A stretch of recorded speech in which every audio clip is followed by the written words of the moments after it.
The sky over the Netherlands turned black with aircraft that Sunday morning. German sentries stared upward in disbelief as more than 1,500 transport planes roared overhead, their bellies opening to release a cascade of paratroopers that seemed endless. Field Marshal Walter Model was eating lunch at his headquarters in the Tafelberg Hotel when the first reports came in. An entire army falling from the sky. His staff officers couldn't believe the scale. Neither could he.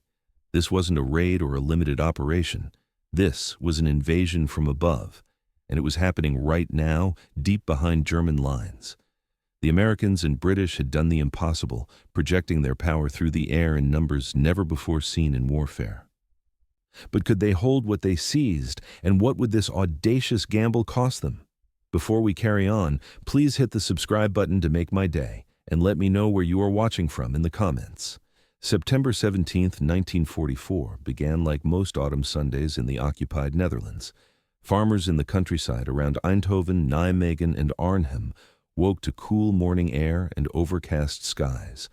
The war had dragged on for more than 4 years, and for Dutch civilians living under Nazi occupation, life had become a grinding routine of rationing, curfews, and fear. German soldiers patrolled the streets, their presence a constant reminder that the Netherlands belonged to the Third Reich. In the towns and villages scattered across the southern part of the country, people went about their morning rituals, attending church services, tending to whatever meager crops they could grow, trying to maintain some semblance of normalcy in a world torn apart by conflict. But this Sunday would be different. This Sunday would change everything. The Allied armies that had stormed ashore in Normandy 3 months earlier had swept across France with stunning speed, liberating Paris and driving the Germans back toward their own borders.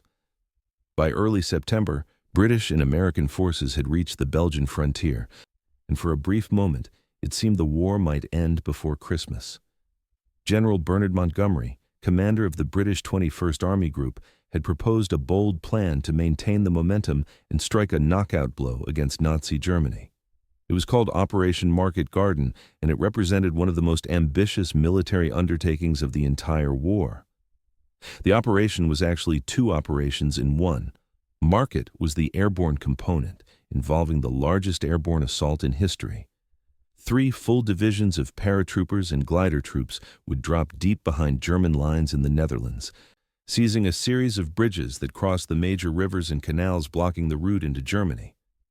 Garden was the ground component, a massive armored thrust by British XXX Corps that would race up a single highway, linking up with each airborne division in sequence and ultimately crossing the Rhine River at Arnhem.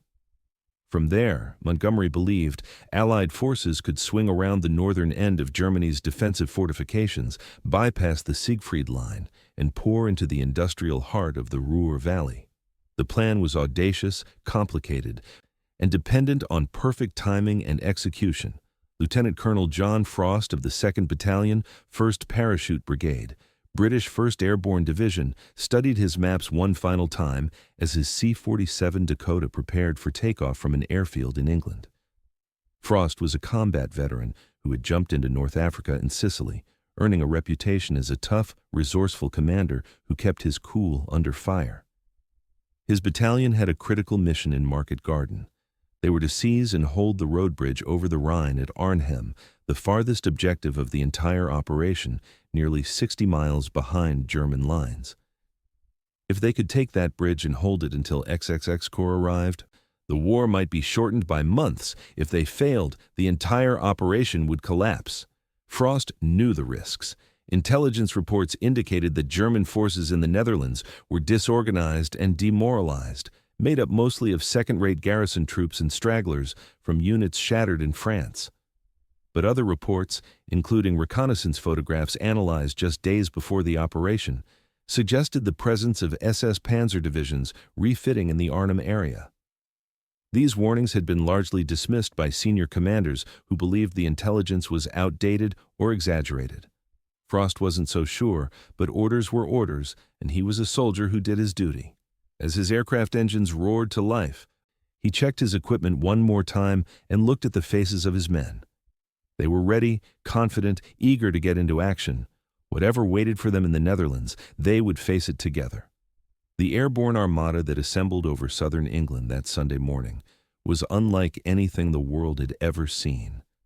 More than 1,500 C-47 Skytrains and Dakota transports, accompanied by hundreds of gliders and escorted by squadrons of fighters, formed up in massive formations that stretched for miles across the sky. Each aircraft carried a stick of paratroopers or a glider loaded with equipment, jeeps, anti-tank guns, and supplies. The American 82nd and 101st Airborne Divisions would drop first, seizing bridges and towns in the southern part of the operational area. The British 1st Airborne Division would land near Arnhem in the north.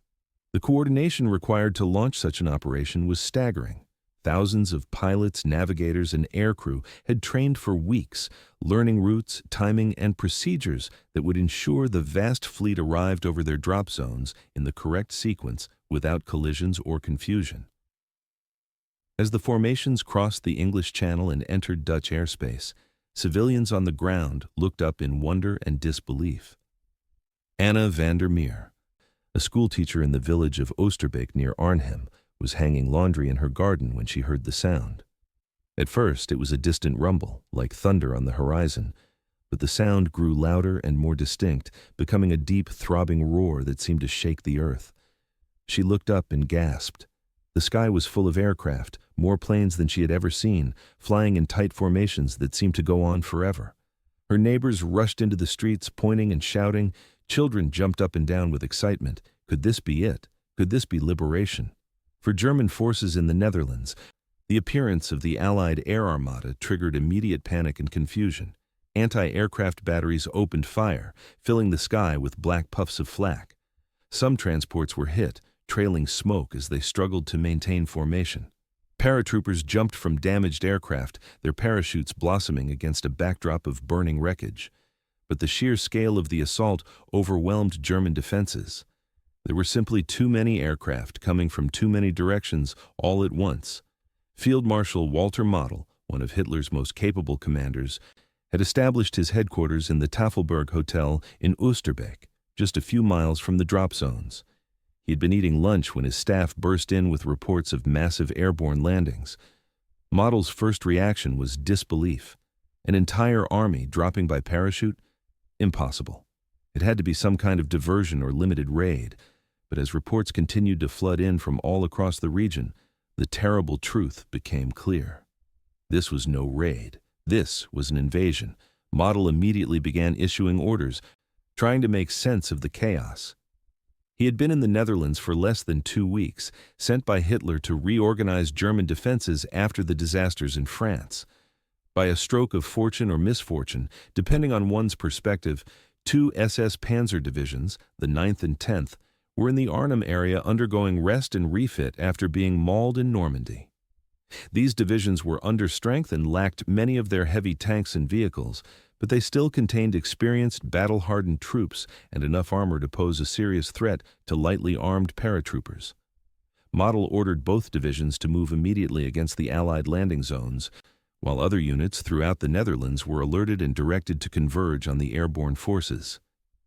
The American paratroopers of the 101st Airborne Division, nicknamed the Screaming Eagles, landed near the towns of Eindhoven and Veghel in the southern part of the operational area. Their mission was to capture a series of bridges and hold open the highway for the advancing British armor. Major Richard Winters, a company commander in the 506th Parachute Infantry Regiment, hit the ground running. His drop had been almost perfect, with most of his men landing within a few hundred yards of their designated zone. They quickly assembled, shed their parachutes, and moved toward their objectives. The German defenders in this area were indeed second-rate troops, and many surrendered or fled at the first sight of American paratroopers. By nightfall, the 101st had secured most of its objectives, though heavy fighting continued in and around Eindhoven. Further north, the 82nd Airborne Division faced stiffer resistance. Brigadier General James Gavin, the division's youthful and aggressive commander, had been given multiple objectives spread across a wide area. His men needed to capture bridges at Grave and Nijmegen, including the massive highway bridge over the Waal River, one of the largest bridges in Europe. The drop near Grave went well, and the bridge was seized intact within hours. But the situation at Nijmegen was more complicated. The bridge there was heavily defended, and German troops had time to organize a coherent defense. Gavin made a crucial decision to prioritize the high ground of the Groesbeek Heights, which dominated the area and would be essential for defending against German counterattacks. This decision was tactically sound, but meant that the Nijmegen Bridge, vital to the entire operation, would not be captured on the first day. At Arnhem, the situation deteriorated rapidly. The British 1st Airborne Division's drop zones were located several miles from the bridge, a decision made because areas closer to the objective were deemed unsuitable for landing gliders. This meant that the paratroopers had to march through wooded terrain and suburbs to reach their targets, giving the Germans time to react. Lieutenant Colonel Frost's battalion moved quickly toward the bridge, using a route along the river that kept them away from German strongpoints. By evening, Frost and his men had reached the northern end of the Arnhem Road Bridge and dug in, preparing to hold the position until relieved. But the other battalions of the brigade ran into increasingly fierce resistance. SS troops, moving with speed and efficiency that surprised the British, established blocking positions and launched counterattacks. Radio communications broke down, adding to the confusion. By nightfall, only Frost's small force had reached the bridge. The rest of the division was scattered and under heavy pressure. The Dutch civilians caught in the middle of the fighting faced terrifying choices. Anna van der Meer huddled in her cellar with her 2 children as gunfire and explosions rocked the neighborhood. She had cheered when she saw the British paratroopers landing, thinking liberation was at hand. But now, German tanks were rolling through the streets, and the sounds of battle were getting closer. Some civilians risked their lives to help wounded soldiers, both British and German, dragging them into basements and tending their injuries. Others hid Allied soldiers in attics and barns, knowing they would be shot if discovered. The resistance fighters who had operated in secret for years suddenly emerged, providing intelligence to the British and guiding them through the unfamiliar streets. But the civilians paid a terrible price. Houses were destroyed by artillery and tank fire. Families were caught in crossfires. The dream of liberation was turning into a nightmare of urban combat. Back in England, General Montgomery and his staff monitored the early reports with cautious optimism. The drops had gone well, with most units landing close to their zones and casualties lower than expected. XXX Corps had begun its advance up the single highway, but progress was slower than planned. German resistance along the route was stronger than anticipated, and the narrow road made it difficult for the massive column of tanks and vehicles to deploy properly. As the hours passed and darkness fell, Montgomery began to realize that the operation was not unfolding according to plan. Communications with the divisions were sporadic, making it difficult to get a clear picture of the situation. But the general remained confident. The Allies had air superiority, overwhelming firepower, and the initiative. Surely they could overcome whatever obstacles the Germans threw at them.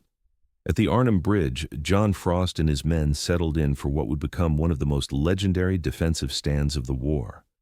They held the northern end of the bridge, but German forces controlled the southern approach and the town beyond. Throughout Monday and Tuesday, Frost's battalion beat back repeated German attempts to storm the bridge. SS troops attacked with tanks and infantry, only to be driven back by withering fire from British paratroopers armed with Piat anti-tank weapons and machine guns.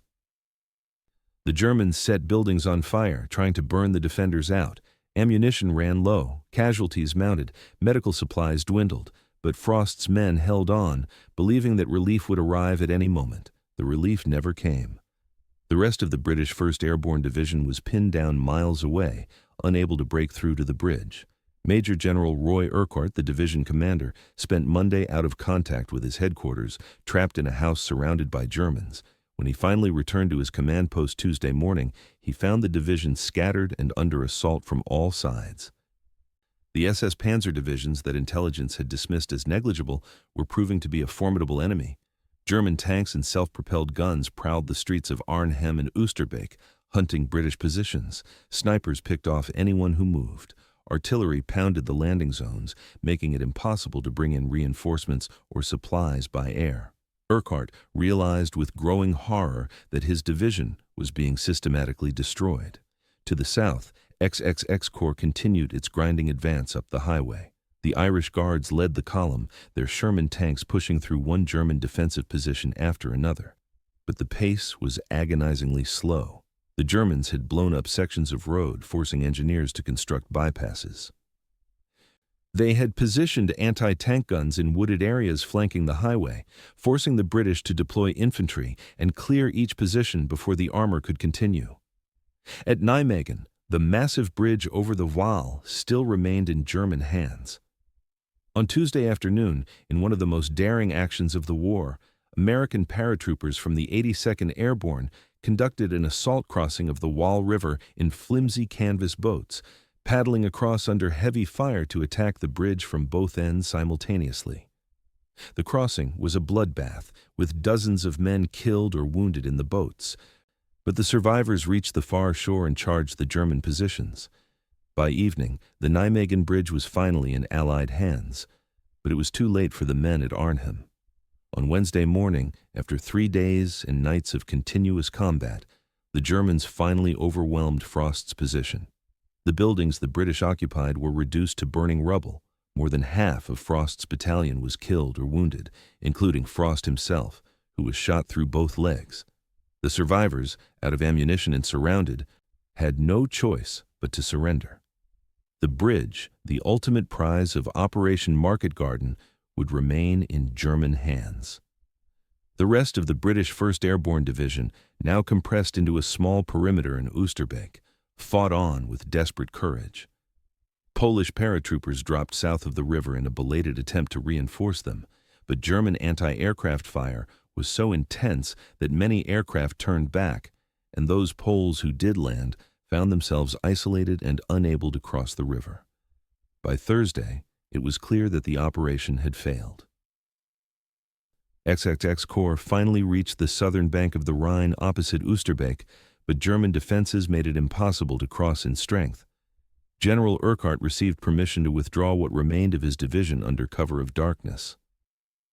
On the night of Monday, September 25th, after 9 days of fighting, the survivors of the British 1st Airborne Division began slipping away from their positions, moving silently through German lines to boats waiting at the riverbank.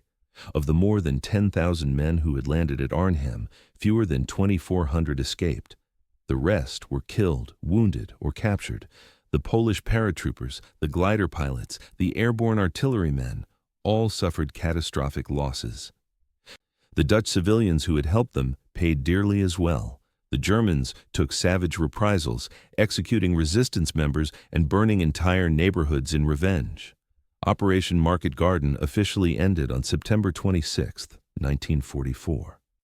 The Allies had succeeded in capturing a corridor through the southern Netherlands, liberating Eindhoven and Nijmegen and establishing a salient that pushed 60 miles into German-held territory. But they had failed to achieve the operation's ultimate objective, crossing the Rhine and opening the route into Germany. The bridge at Arnhem, the bridge too far as it would come to be known, remained beyond their grasp. The human cost was staggering. The British 1st Airborne Division was virtually destroyed as a fighting force. American casualties in the 82nd and 101st Airborne Divisions numbered in the thousands. Civilian casualties among the Dutch population were never precisely calculated, but certainly ran into the thousands. The Dutch called the period following Market Garden the Hunger Winter, as German reprisals and the disruption of food supplies led to widespread famine in the occupied Western Netherlands. For the Germans, Market Garden represented both a tactical victory and a strategic warning. Field Marshal Model had reacted with impressive speed and skill, rushing reinforcements to the critical points and coordinating a defense that exploited every Allied mistake. The SS Panzer divisions, despite being understrength, had proven their continued fighting power. German soldiers who participated in the battle spoke with grudging respect for the courage of the Allied paratroopers, particularly the British at Arnhem, who had fought with such tenacity against overwhelming odds. But Model and other German commanders also recognized what Market Garden meant for the larger war. The Allies had demonstrated their ability to project overwhelming force deep behind German lines, to dominate the air completely, and to coordinate complex operations involving tens of thousands of men. If the Allies had come this close to success, despite numerous mistakes and unforeseen problems, what would they achieve with their next attempt? The operational lessons of Market Garden would be debated for decades. Many historians argue that the plan was fundamentally flawed, too ambitious and dependent on factors beyond Allied control. The single narrow highway that XXX Corps had to advance along, nicknamed Hell's Highway by the soldiers who fought there, was an obvious choke point that German defenders exploited brilliantly. The decision to drop the British 1st Airborne Division so far from its objective at Arnhem, combined with the failure of radios to work properly, doomed that division from the start. Intelligence failures that dismissed or ignored reports of SS Panzer divisions in the area proved costly. The rigid timetable that assumed XXX Corps would advance at a specific rate regardless of opposition was unrealistic. But others argue that Market Garden came remarkably close to success despite everything that went wrong. If the Nijmegen Bridge had been captured on the first day as planned, XXX Corps might have reached Arnhem in time to relieve Frost's battalion. If the British 1st Airborne Division's radios had worked properly, Urquhart could have coordinated his brigades more effectively and possibly concentrated enough force to reach the bridge. If the weather had been better, allowing more supply drops and fighter support, the outcome might have been different. The operation failed not because the concept was impossible, but because too many things went wrong simultaneously, and because the Germans, written off as beaten and demoralized, fought with unexpected skill and determination. For the Dutch civilians who lived through Operation Market Garden, the experience left deep scars and complicated feelings. They had welcomed the Allied paratroopers as liberators, only to watch them fight and die in a battle that ended in defeat. The southern parts of the Netherlands, where the 101st and 82nd Airborne operated, were indeed liberated, and those populations were freed from Nazi occupation months before the rest of the country. But the population in and around Arnhem suffered terribly, their city destroyed, their homes burned, their families torn apart. Some blamed the Allies for launching an operation that brought such destruction. Others blamed the Germans for their brutal reprisals and for continuing a war that was clearly lost. Most simply tried to survive the hunger winter that followed and waited for the day when the war would finally end. Anna van der Meer survived the Battle of Arnhem, though her house was destroyed, and she spent weeks as a refugee before finding shelter with relatives in a village to the north. Her children survived as well, traumatized by the experience, but alive. She kept a diary during those terrible days, recording the sounds of battle, the fear in her cellar, the brief moments of hope when British soldiers appeared in her street, and the crushing despair when the fighting moved away and the Germans returned. Years later, after the war ended and the Netherlands was rebuilt, she would look back on those 9 days in September 1944 as the most terrifying and momentous period of her life. She never forgot the sight of those parachutes filling the sky, thousands of them, like white flowers blooming against the blue. For a brief moment, it had seemed like salvation was at hand. John Frost spent the rest of the war in a German prisoner of war camp, his wounds eventually healing, but his spirit marked by the battle. He survived to return to England after Germany's surrender in May 1945. In his later years, he wrote about the Battle of Arnhem and attended reunions with his surviving men. He never expressed bitterness about the operation or blamed his superiors for the failure. To Frost, he and his battalion had done their duty, holding the bridges ordered for as long as humanly possible.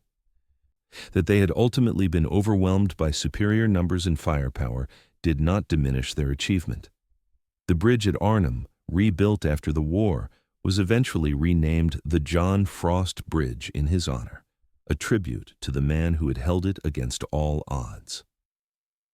Field Marshal Model continued to command German forces in the west after Market Garden, orchestrating the defense that slowed the Allied advance through the autumn and winter of 1944. He played a key role in planning the Ardennes offensive, Hitler's last great gamble in the west, which launched in December and became known as the Battle of the Bulge. When that offensive failed and Allied armies finally broke into Germany in the spring of 1945, Model found himself trapped in the Ruhr pocket, surrounded by American forces. Rather than surrender, he dismissed his remaining troops and shot himself in a forest on April 21, 1945, just days before Germany's final surrender. He left a note saying that a field marshal does not become a prisoner. Model's skill as a defensive commander was never in doubt, but his loyalty to Hitler and the Nazi regime meant his talents were used in service of a cause that was both evil and ultimately doomed. The aircraft that made Operation Market Garden possible, the Douglas C-47 Skytrain and its British variant, the Dakota, proved to be one of the most important aircraft of World War II. These reliable twin-engine transports had carried paratroopers over Normandy on D-Day, supplied Allied forces fighting in jungles and mountains across the globe, and would continue serving in air forces around the world for decades after the war ended. The sight of those C-47s filling the sky over the Netherlands, more than 1,500 of them in a single operation, represented the peak of Allied airborne capability. Never before had so many aircraft been assembled for a single mission. The coordination, training, and logistical effort required to launch such an operation demonstrated Allied organizational superiority over Germany, whose air force by September 1944 was a shadow of its former self, unable to contest Allied air supremacy in any meaningful way. The veterans of the 82nd and 101st Airborne Divisions who survived Market Garden would fight again before the war ended. The 101st was rushed to Bastogne during the Battle of the Bulge, where they held that critical town despite being surrounded and outnumbered. The 82nd fought in the Ardennes as well, and later participated in the final campaigns in Germany. These divisions earned reputations as elite units, and their exploits during the war became the stuff of legend. But many of the veterans looked back on Market Garden as their toughest fight, the operation where everything went wrong, but where they learned what they were truly capable of enduring. In the broader context of World War II, Operation Market Garden represented a turning point of sorts, though not the breakthrough the Allies had hoped for. The failure meant that the war in Europe would continue into 1945, with additional months of fighting, additional casualties, and the prolongation of Nazi control over occupied territories. Some historians argue that if Market Garden had succeeded, the war might have ended months earlier, potentially before the Soviet Union could occupy as much of Eastern Europe as it eventually did, possibly altering the entire post-war balance of power. But such speculation remains just that, speculation. What is certain is that Market Garden demonstrated both the possibilities and the limitations of airborne warfare. Paratroopers could seize objectives deep behind enemy lines, but they could not hold those objectives indefinitely without relief. Air superiority and logistical mastery could project power across vast distances, but they could not guarantee success if the enemy fought skillfully and if mistakes compounded at critical moments. The German reaction to Operation Market Garden, particularly the speed with which Model organized the defense and the ferocity with which SS and Wehrmacht units counterattacked, showed that the German army remained a dangerous opponent even in defeat. The lazy assumption that German forces in the Netherlands would be demoralized and would crumble at the first blow proved disastrously wrong. German soldiers and commanders at all levels adapted quickly to the crisis, moving units to block Allied advances, improvising defenses, and exploiting Allied vulnerabilities with practiced efficiency. This resilience, this refusal to accept defeat even when defeat was inevitable, would characterize German military performance through the final months of the war. It made every mile of Allied advance costly and ensured that Nazi Germany would not collapse from within, but would have to be crushed from without. For the Allied High Command, Market Garden sparked recriminations and defensive justifications that lasted for years. Montgomery never fully acknowledged that the operation had been a failure, instead characterizing it as 90% successful since the corridor through the southern Netherlands had been secured. Eisenhower, the supreme Allied commander, supported Montgomery publicly, but privately harbored doubts about whether the operation had been worth the cost. American commanders, particularly those in Patton's Third Army who had been denied supplies so that Montgomery could launch Market Garden, were bitter about what they saw as a waste of resources on a flawed plan. The debates over Market Garden became part of larger arguments about strategy, about the merits of a broad front approach versus Montgomery's preferred narrow thrust, about national rivalries and command relationships. These arguments would continue long after the war ended. But for the men who fought there, the arguments of generals mattered little. They had done their jobs, followed their orders, and paid a terrible price. The survivors carried memories of comrades lost, of objectives taken and then abandoned, of battles fought with courage and skill against impossible odds. They remembered the Dutch civilians who had risked everything to help them, hiding them from German patrols, sharing what little food they had, guiding them to safety. Many veterans returned to the Netherlands in later years, attending commemorations, visiting the graves of friends who had fallen, meeting with Dutch families who had sheltered them during the battle. These connections, forged in the crucible of combat, lasted lifetimes. The cemeteries around Arnhem and Oosterbeek became places of pilgrimage after the war. Rows of white headstones marked the graves of British paratroopers who had fallen during those 9 days in September. The Airborne Museum in Oosterbeek, housed in the villa that had served as General Urquhart's headquarters during the battle, preserved the story of Market Garden for future generations. Dutch schoolchildren learned about the operation, about the British soldiers who had come to liberate them and who had died trying. Every September, on the anniversary of the battle, veterans and their families gathered to remember, to honor the dead, and to ensure that the sacrifices made during Operation Market Garden would not be forgotten. The strategic impact of Market Garden extended beyond the immediate tactical outcome. The operation consumed resources and attention that might have been used elsewhere. The heavy casualties among elite airborne units meant those formations needed time to rebuild and refit. The failure to cross the Rhine in September meant the Allies would have to find another way into Germany, and that way would prove to be a grinding campaign through the Siegfried Line and the German frontier fortifications, fighting that lasted through the winter and into the spring of 1945. The Allied advance slowed to a crawl in the months after Market Garden, with gains measured in yards rather than miles, with every town and village contested. The quick victory that had seemed possible in September receded into the distance, replaced by the grim reality of hard fighting against a determined enemy.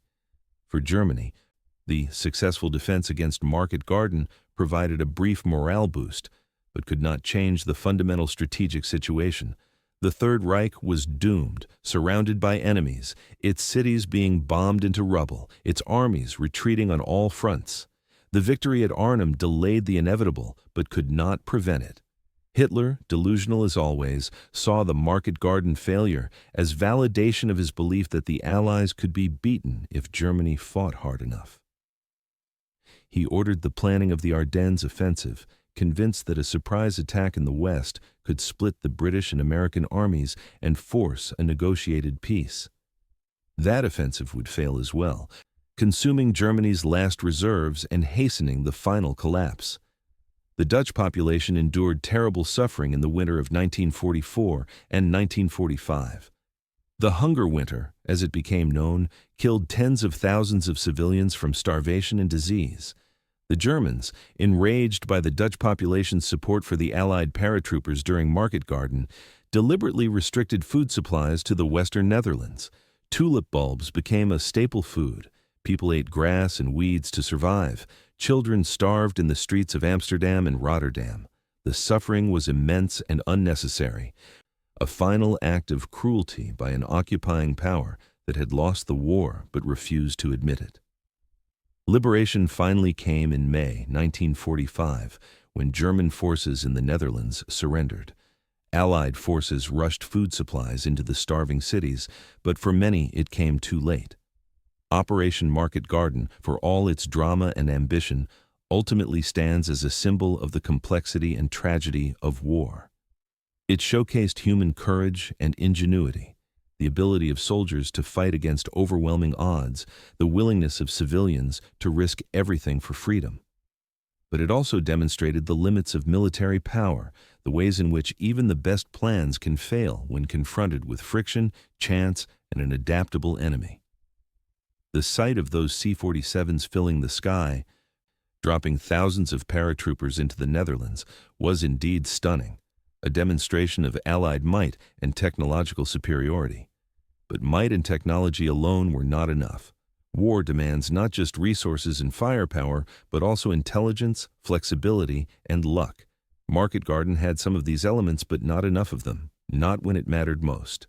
The operation's legacy endured in multiple ways. It inspired books, films, and documentaries, most famously the 1977 film A Bridge Too Far, based on Cornelius Ryan's meticulously researched book of the same name. These retellings kept the story alive for new generations, ensuring that the courage and sacrifice of the men who fought at Arnhem would not be forgotten. Military academies studied Market Garden as a case study in operational planning, analyzing what went wrong and what lessons could be learned. Airborne forces around the world continued to develop tactics and capabilities for vertical envelopment, the projection of power from the sky, though never again would such operations be attempted on the scale of Market Garden. The technical and logistical achievement of Market Garden, independent of its strategic failure, deserves recognition. Assembling more than 1,500 transport aircraft, coordinating their flights across hundreds of miles, ensuring they arrived over their drop zones in the correct sequence and timing, maintaining fighter cover throughout the operation, these accomplishments required months of planning and training. The ground crews who maintained the aircraft, the supply officers who loaded them with the right equipment, the meteorologists who forecast weather conditions, the intelligence officers who prepared briefings, all played essential roles. That the execution was nearly flawless, that the vast majority of paratroopers landed where they were supposed to land and were ready to fight immediately, speaks to the professionalism and competence of the Allied military machine by September 1944. But professionalism and competence could not overcome the fundamental problems with the plan. The single highway that XSX Corps had to advance along was too narrow, too vulnerable. The decision to land the British 1st Airborne Division so far from its objective was a fatal mistake. The failure to provide adequate radio equipment that worked properly was a communications disaster. The dismissal of intelligence reports about German armor in the Arnhem area was an intelligence failure. The rigid timetable that left no room for delays or complications was unrealistic. And perhaps most critically, the plan assumed that German forces would not fight effectively, that they would be too demoralized and disorganized to mount a coherent defense.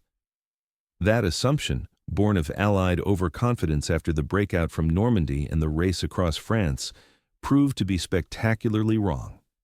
The men who jumped from those C-47s on September 17, 1944, went into battle believing in their mission and their cause. They were liberators, come to free the Netherlands from Nazi tyranny. They were professionals, trained to the highest standards and equipped with the best weapons their nations could provide. They were brave, willing to jump into the unknown and fight against whatever opposition they encountered. That so many of them died or were captured because of flaws in the plan they had no role in creating is one of the tragedies of Operation Market Garden. They deserved better from their commanders. The Dutch civilians who suffered through the battle and its aftermath deserved better too. In the final analysis, Operation Market Garden was a magnificent failure, an operation that should never have been attempted in the form it took, but which nevertheless showcased some of the finest qualities of the soldiers who fought in it. The Germans were stunned when those C-47 Dakotas dropped an entire army behind their lines, stunned by the audacity and scale of the operation. They recovered from that shock and fought back with skill and determination, ultimately prevailing in the battle even as they continued to lose the war. The sight of that airborne armada filled with hope and promise represented a vision of warfare transformed by technology and logistics. But technology and logistics alone could not guarantee victory. War remained, as it always had been, a contest of wills and skills, of mistakes and recoveries, of courage and sacrifice. Operation Market Garden embodied all of these elements, and for that reason it remains one of the most studied and remembered operations of World War II. A bridge too far, but an achievement nonetheless. The individual stories of courage during those 9 days would fill volumes.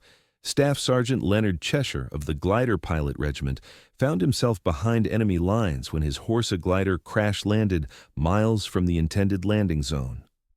Instead of surrendering or hiding, Cheshire gathered the survivors from his glider, including several wounded men, and led them on a 3-day trek through German-occupied territory. They moved at night, hiding in barns and forests during the day, scrounging for food and avoiding German patrols. Cheshire had only a pistol and a compass, but he had determination and a stubborn refusal to accept capture. By the 4th day, exhausted and nearly out of hope, they stumbled into American lines near Nijmegen. All 7 men survived, and Cheshire was awarded the Distinguished Flying Medal for his leadership and navigation skills under impossible circumstances. Private Robert Jensen of the 501st Parachute Infantry Regiment, 101st Airborne Division, was just 19 years old when he jumped into Holland. His unit landed near the village of Eerde, and within hours they were engaged in fierce fighting with German troops who had established defensive positions in the local church and surrounding buildings. Jensen's platoon was tasked with clearing a farmhouse that German snipers were using to pick off American soldiers advancing along the road.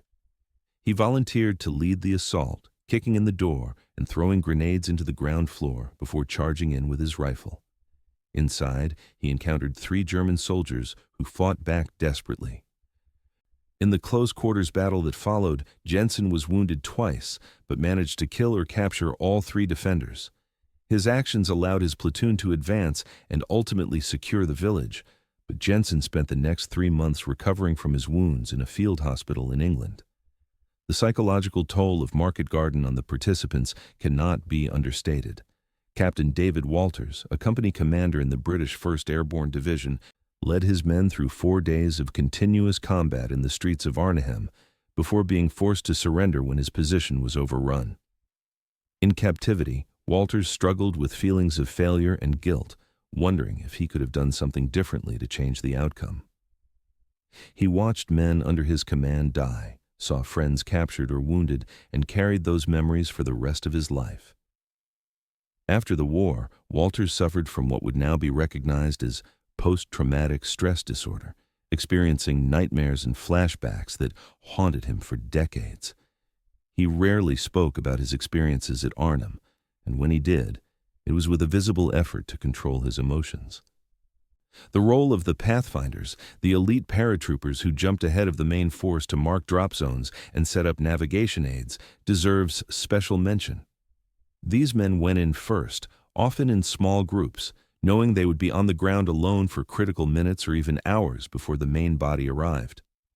Lieutenant Harold Barnes led a Pathfinder team that jumped near Arnhem 30 minutes before the main drop.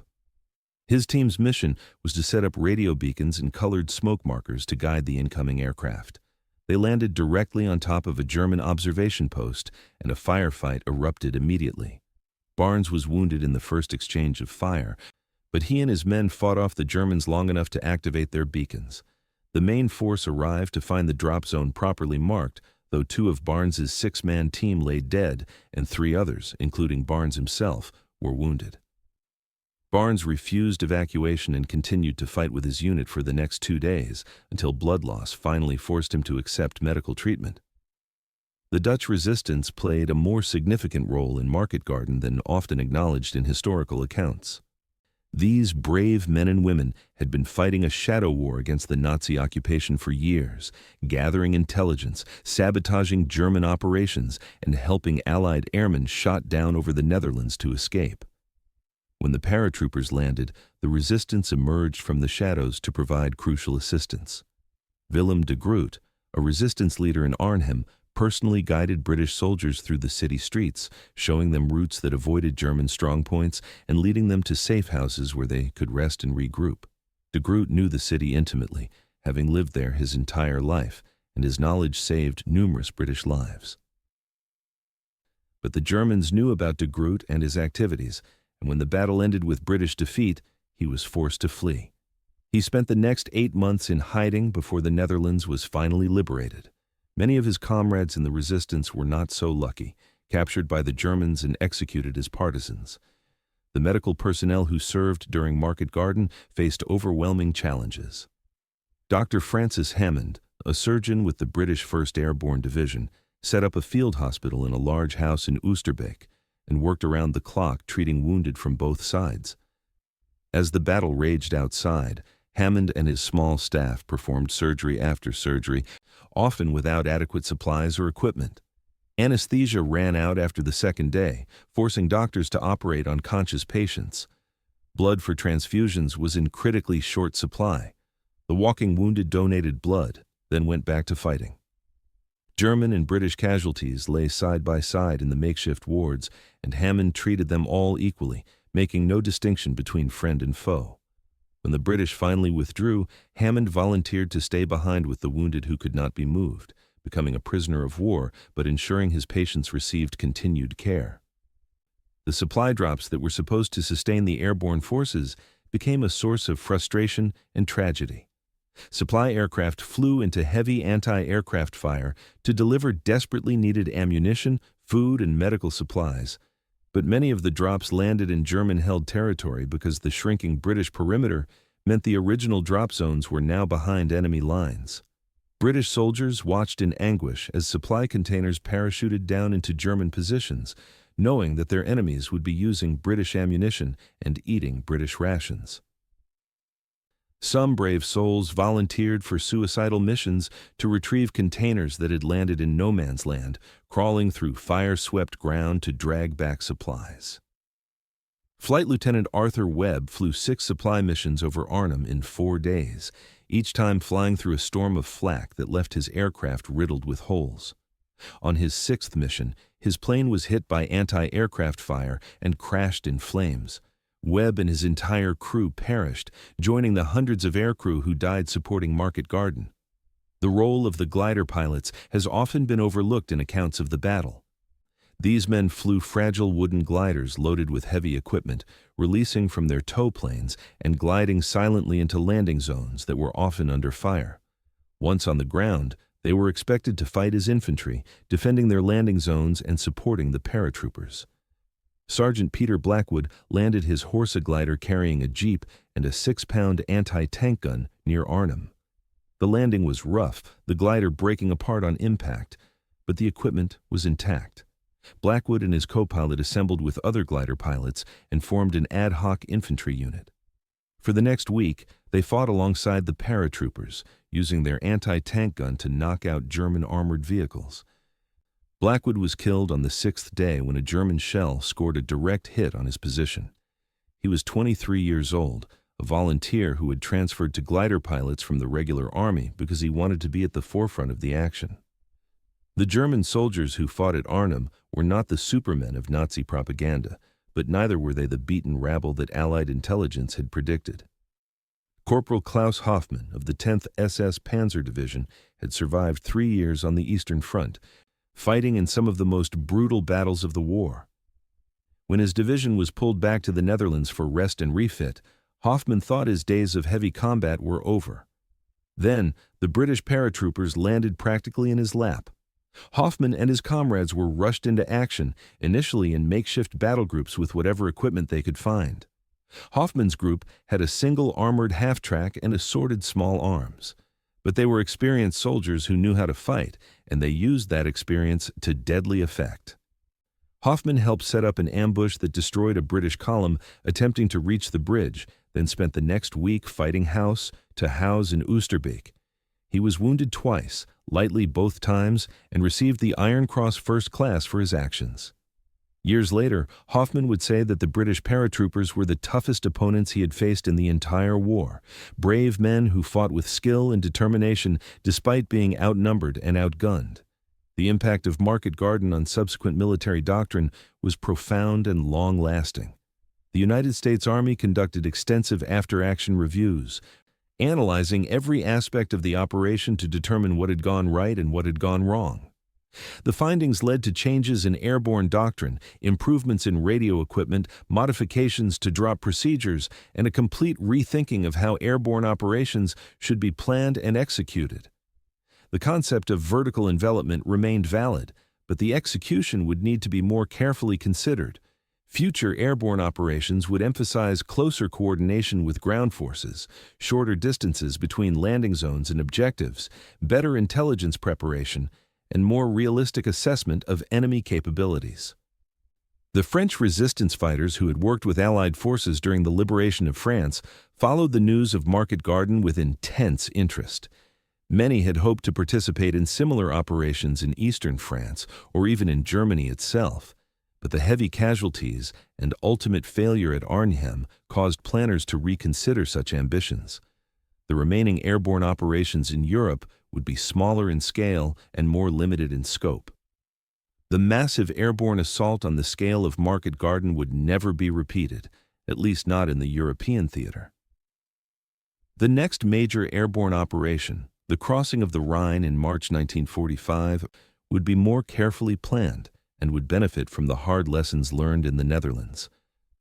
The technological innovations that emerged from Market Garden analysis included improvements to parachute design, better containers for dropping equipment, enhanced radio systems that could work reliably in urban environments, and new tactics for coordinating air support with ground operations. Engineers studied the problems that XXX Corps had encountered advancing along a single highway and developed new bridging equipment and techniques for rapid repair of damaged roads. The importance of close air support was reinforced, leading to better training for forward air controllers and more sophisticated methods for directing fighter-bomber strikes against enemy positions. The propaganda value of Market Garden was exploited by both sides. The Germans publicized their victory at Arnhem extensively, using it to boost morale on the home front and to argue that the Wehrmacht was still capable of defeating Allied operations. Joseph Goebbels, Hitler's propaganda minister, ensured that newsreels showing captured British paratroopers and destroyed Allied equipment were shown in theaters throughout Germany. The message was clear. The Allies could be beaten, the war was not lost, resistance must continue. For the German population, exhausted by years of war and increasingly skeptical of Nazi claims, the victory at Arnhem provided a brief boost to morale, though it could not mask the larger reality of Germany's deteriorating strategic position. The Allies, for their part, downplayed the failure and emphasized the gains that had been achieved. The liberation of a significant portion of the Netherlands was portrayed as a major success, and the courage of the airborne forces was celebrated even as the operational shortcomings were quietly analyzed behind closed doors. Newspapers and radio broadcasts in Britain and America focused on individual acts of heroism and the valor of units like Frost's battalion at the bridge. The full extent of the casualties and the magnitude of the defeat at Arnhem were not immediately revealed to the public.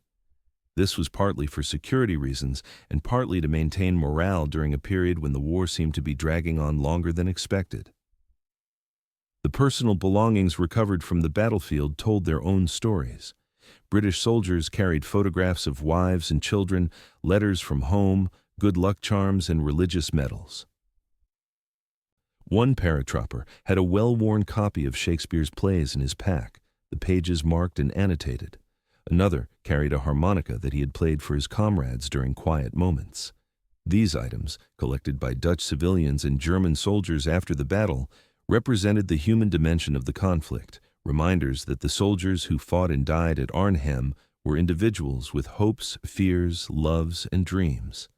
The winter of 1944 brought continued suffering to the Dutch population. The hunger winter that followed Market Garden killed an estimated 22,000 civilians, most of them in the western Netherlands, where German authorities deliberately restricted food supplies. People ate tulip bulbs, sugar beets, and whatever else they could find.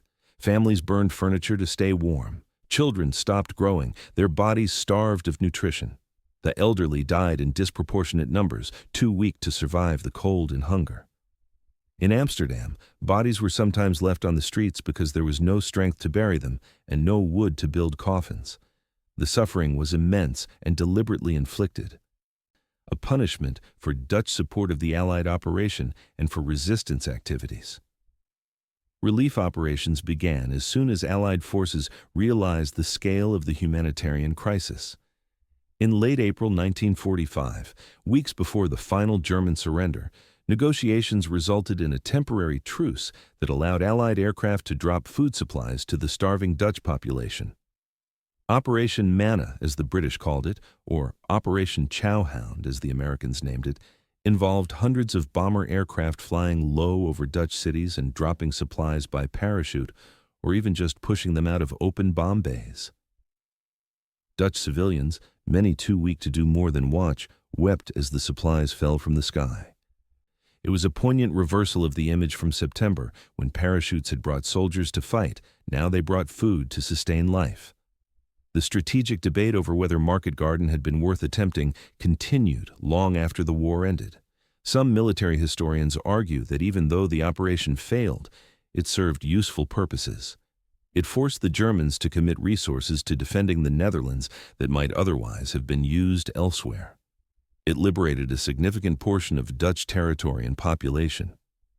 It maintained Allied momentum and prevented a complete stagnation of the front during the autumn of 1944. It provided valuable lessons that improved subsequent operations. From this perspective, Market Garden was a worthwhile gamble that simply didn't pay off, but which was still justified by the strategic situation. Other historians take a harsher view, arguing that Market Garden was a fundamentally flawed operation born of Montgomery's ego and ambition, an unnecessary waste of elite troops who could have been better used elsewhere. They point to the intelligence failures, the logistical problems, the overly optimistic planning, and the rigid execution as evidence of poor generalship. From this perspective, the operation should never have been launched, and the casualties suffered were a preventable tragedy. The resources devoted to Market Garden, including supplies that might have gone to Patton's Third Army or other formations, represented a misallocation of Allied strength at a critical moment in the war. The truth probably lies somewhere between these extremes. Market Garden was an ambitious operation, launched during a period when the Allied High Command believed that German forces were on the verge of collapse. This belief was not entirely unreasonable given the speed of the advance across France and the chaotic German retreat. The operation was planned and executed with professional competence at most levels, though there were certainly mistakes and oversights.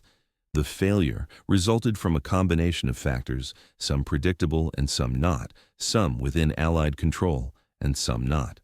To dismiss it as pure folly ignores the fact that it came close to success despite numerous problems. To celebrate it as 90% successful ignores the human cost and the failure to achieve the primary objective. The bridges that were the focus of Market Garden took on symbolic significance after the war. The bridge at Nijmegen, successfully captured by American paratroopers in their daring assault crossing, still stands today, a vital transportation link in the modern Netherlands. The bridge at Arnhem, the bridge too far, was destroyed by Allied bombing in October 1944 after it became clear it would remain in German hands. After the war, a new bridge was built on the same site and eventually renamed in honor of John Frost. Every year on September 17th, the anniversary of the first day of Market Garden, commemorative ceremonies are held at these bridges and at the military cemeteries where the dead are buried. The Airborne Cemetery at Oosterbeek is a place of profound quiet and reflection. Row upon row of white headstones mark the graves of British and Polish soldiers who fell during the battle. Many of the headstones bear the names and ages of the dead, often heartbreakingly young. 20-year-olds, 19-year-olds, some even younger who had lied about their age to enlist. Each headstone represents a life cut short, a future that never was, a family left to grieve.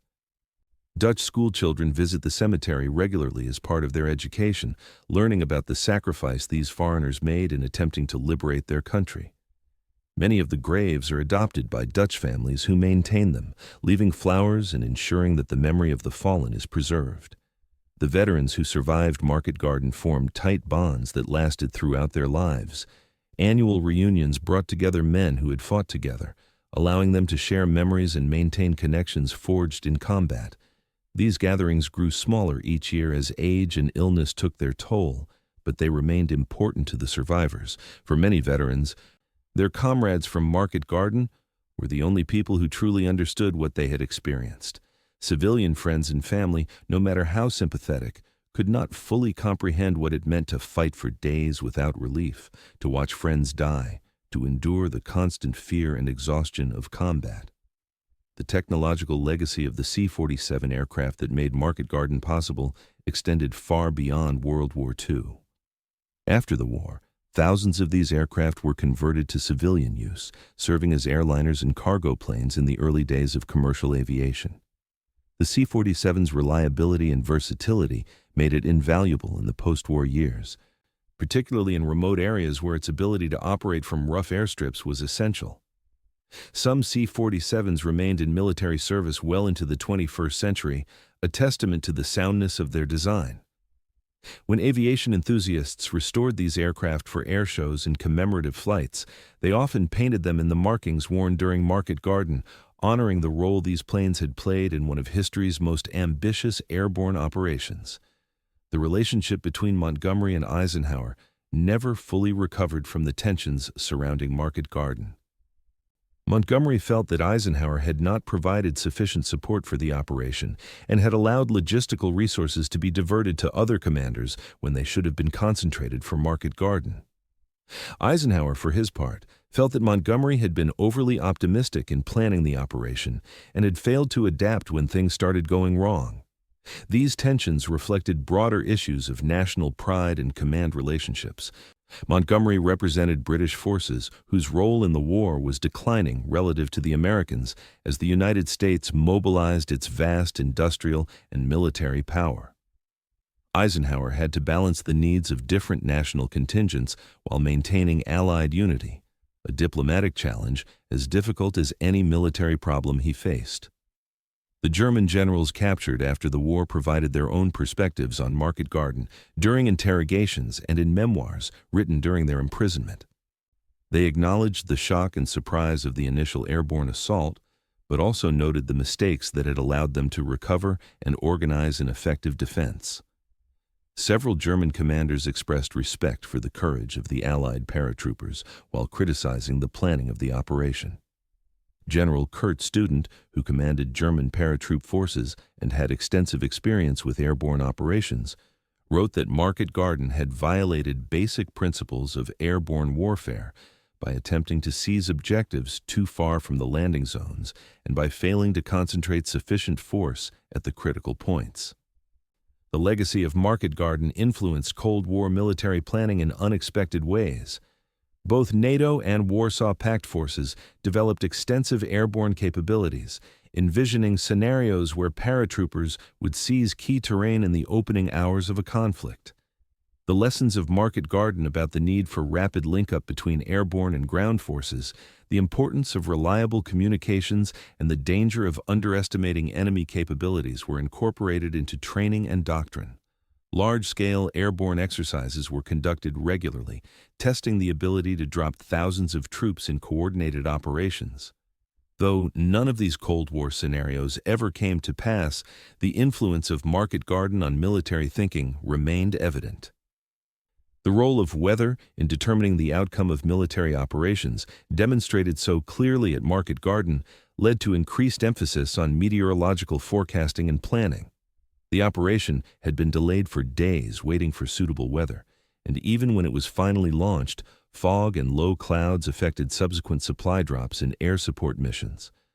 Modern military forces invest heavily in weather prediction and monitoring, recognizing that environmental conditions can be as important as enemy action in determining success or failure. The advance of satellite technology and computer modeling has improved forecasting capabilities far beyond what was available in 1944, but the fundamental challenge of dealing with weather's unpredictability remains. The experience of the Polish 1st Independent Parachute Brigade during Market Garden deserves fuller recognition than it often receives in historical accounts.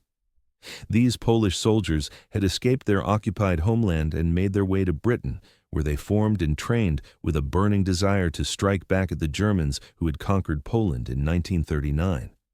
When they were finally committed to combat at Market Garden, dropped south of the Rhine in a desperate attempt to reinforce the British forces at Arnhem, they found themselves in an impossible situation. They landed under heavy fire, suffered severe casualties, and were unable to cross the river to reach the men they were supposed to support. Despite these setbacks, the Polish paratroopers fought with tremendous courage and skill, holding their positions and preventing German forces from overwhelming the British from the south.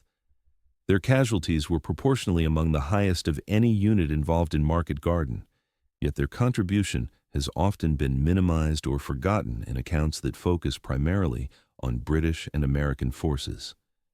Major General Stanislaw Sosabowski, the Polish brigade commander, clashed repeatedly with British commanders during and after Market Garden, arguing that the operation was poorly planned and that his men were being thrown into a hopeless situation.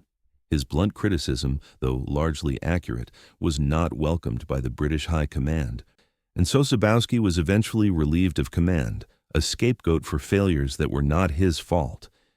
It took decades for his tactical judgment and the valor of his brigade to be properly recognized.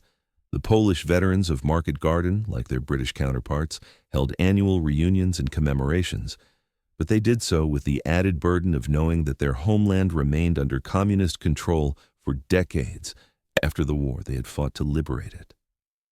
The transformation of the Dutch landscape by the war and by Market Garden specifically left lasting marks. The area around Arnhem and Oosterbeek, once peaceful suburbs and countryside, was devastated by the fighting. Houses were destroyed, trees were blasted into splinters, roads were cratered by shells and bombs. The reconstruction took years and changed the character of the area permanently.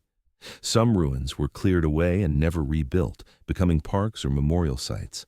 The Hartenstein Hotel, which served as General Urquhart's headquarters, was preserved and converted into the Airborne Museum, its rooms and gardens telling the story of those 9 days in September. Walking through Oosterbeek today, street names and memorial plaques remind visitors of what happened there, ensuring that the battle is not forgotten. The question of what might have happened if Market Garden had succeeded remains a subject of historical speculation. If the bridge at Arnhem had been held and XXX Corps had crossed the Rhine in September 1944, would the war have ended months earlier? Would the Soviet Union have been prevented from occupying as much of Eastern Europe? Would the Holocaust victims still alive in September 1944 have been saved? These questions cannot be answered with certainty, but they haunt discussions of the operation. Some historians argue that even successful crossing of the Rhine at Arnhem would not have shortened the war significantly, as German resistance would have stiffened and logistical problems would have prevented rapid exploitation. Others contend that the psychological impact of Allied forces crossing the Rhine and advancing into Germany might have triggered the collapse of the Nazi regime or encouraged a coup against Hitler. The truth is unknowable, but the speculation reflects the high stakes involved in Market Garden and the tantalizing closeness of a different outcome. The families of men killed at Market Garden grieved in ways both private and public. Mothers who had already sent multiple sons to war received telegrams informing them that another would not be coming home. Wives became widows, children lost fathers they barely knew. The grief was compounded by uncertainty in many cases, as men listed as missing in action left families hoping against hope that they might still be alive, might be prisoners who would return when the war ended. Some families held memorial services without bodies to bury, their loved ones lying in temporary graves in the Netherlands or in mass graves never properly identified. After the war, the remains of many soldiers were reburied in the permanent military cemeteries, and families who could afford the journey made pilgrimages to visit the graves and find some measure of closure. The impact on the communities from which the soldiers came was significant. Small towns in Britain and America that had sent entire companies of men to war found themselves mourning multiple casualties from a single battle. Memorial services filled churches, and newspaper obituaries chronicled the lives cut short. In working-class neighborhoods where military service was common and expected, scarcely a family remained untouched by loss. The shared grief created bonds of community, but also raised questions about the purpose and conduct of the war. Had the sacrifices been necessary? Had the operation been worth the cost?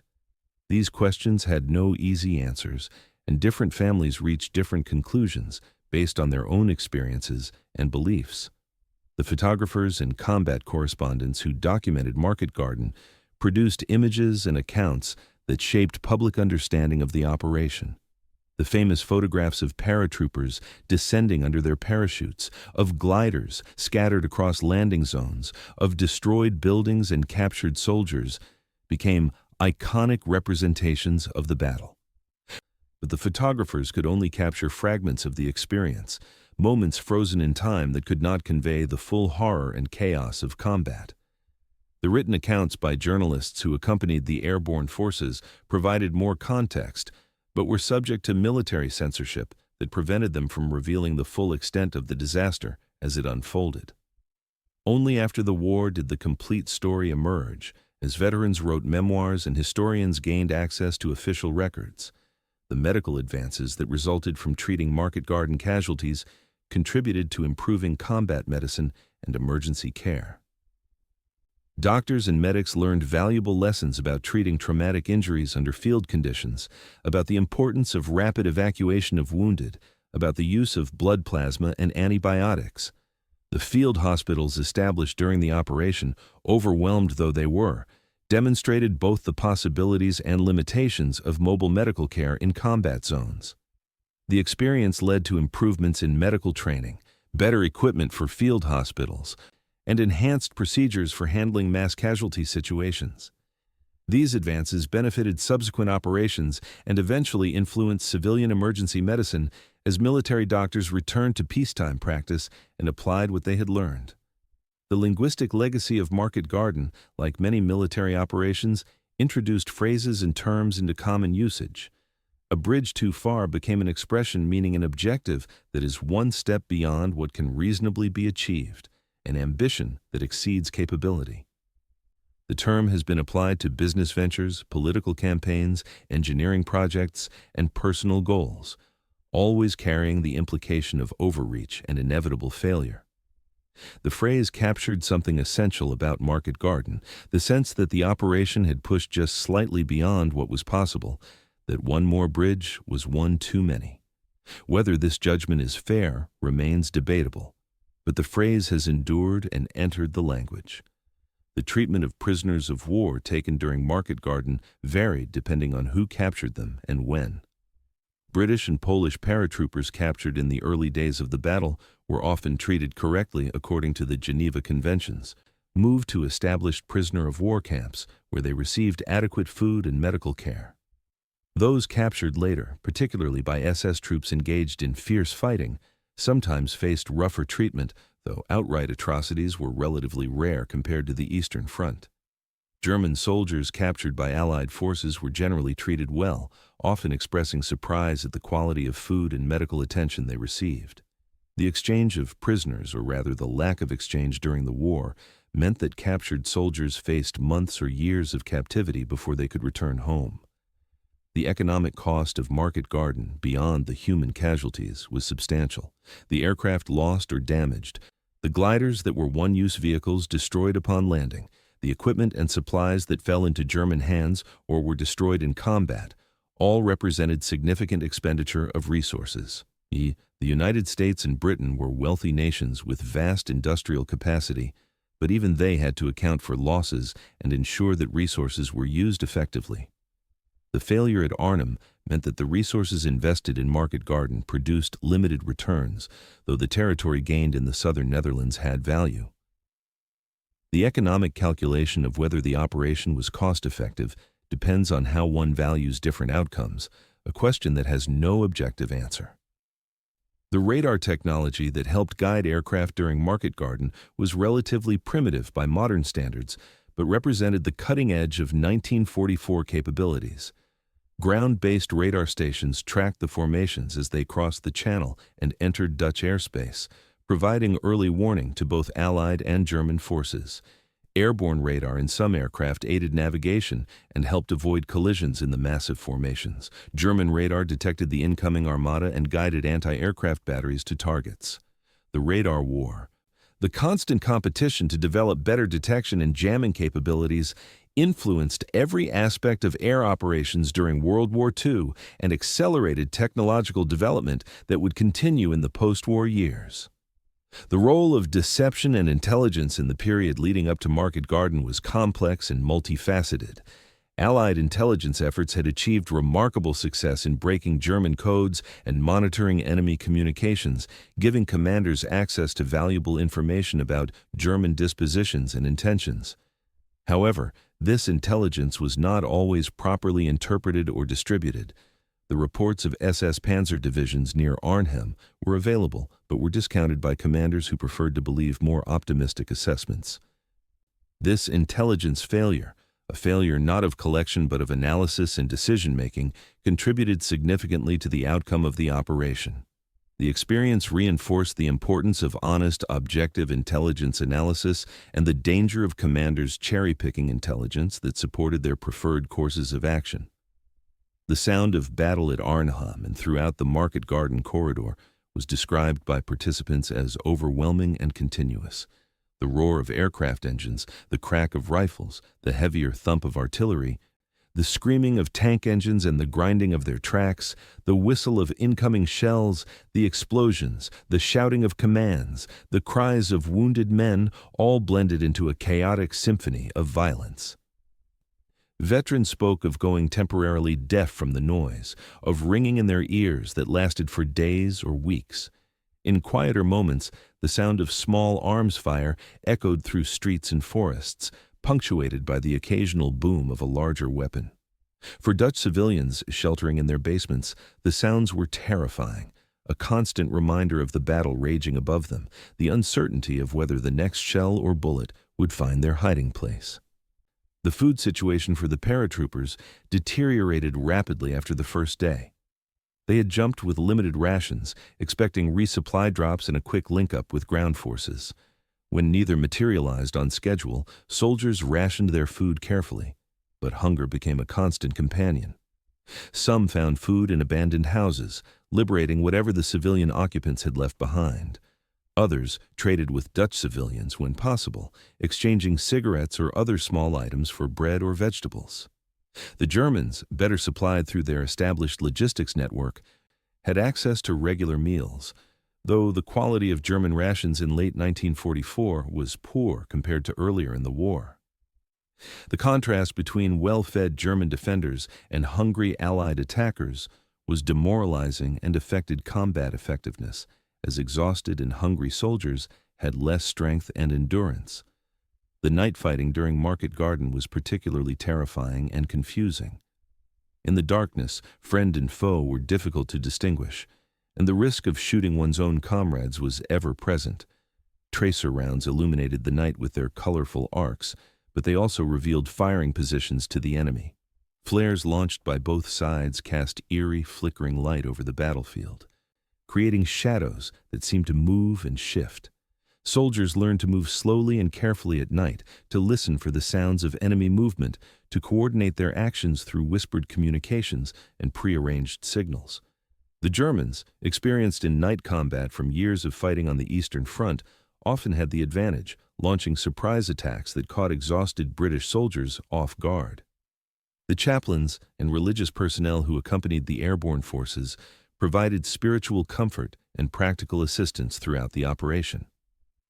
Padre John Davis of the British 1st Airborne Division jumped with his unit and spent the battle moving between positions, holding brief prayer services, comforting the wounded and dying, and helping evacuate casualties. He performed burial services for the dead when time allowed, reading brief prayers over hastily dug graves. Davis was wounded on the 4th day but refused evacuation, continuing his ministry until he was finally captured along with the wounded he was tending.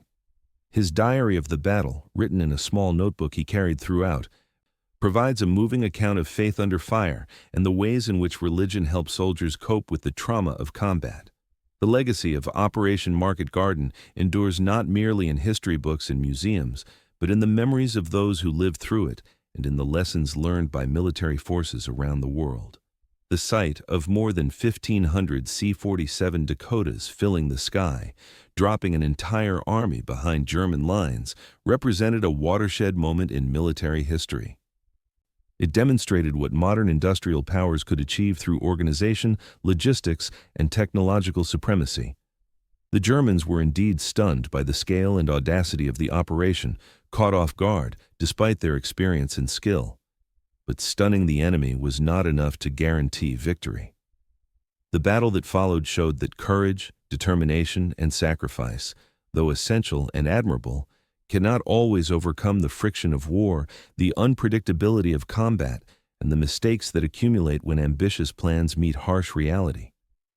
For the soldiers who jumped from those aircraft, for the Dutch civilians who watched and hoped and suffered, for the German defenders who fought to hold what they had taken, Operation Market Garden was a defining experience that marked the rest of their lives.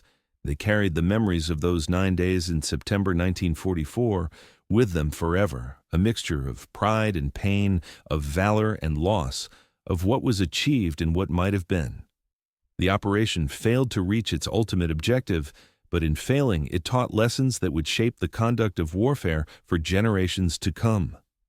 It stands as a testament to human courage in the face of impossible odds, to the determination of free peoples fighting against tyranny, and to the enduring truth that in war, as in life, ambition must be tempered by wisdom and hope must be grounded in reality.